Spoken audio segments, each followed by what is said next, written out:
ubicada a los pies del imponente Taita Imbabura, goza de una población estudiantil mayormente indígena, perteneciente al pueblo quichua Otavalo, donde se viene aplicando un proceso educativo bilingüe que practica los dos idiomas, y el castellano, lengua de comunicación, el quichua como su segunda lengua materna, de relación intercultural, en la que valora la identidad cultural, idioma y su vestimenta. Hablamos de las cosas hermosas que tiene nuestra cultura ancestral y nuestras bastoneras, que seguramente serán únicas, que con su inicio o su origen indígena no han bajado la frente, más bien la levantan con orgullo y saludan a esta tierra, saludan a Toluante.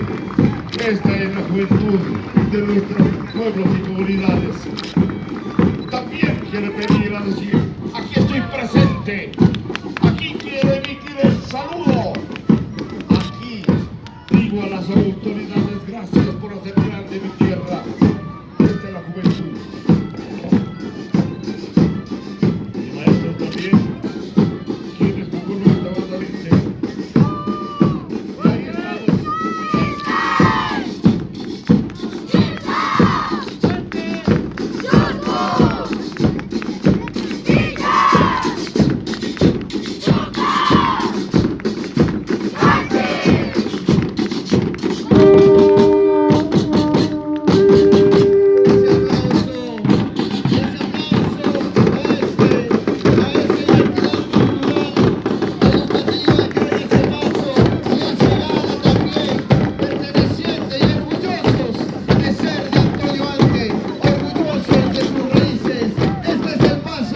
De una banda musical, la banda musical de Nuevo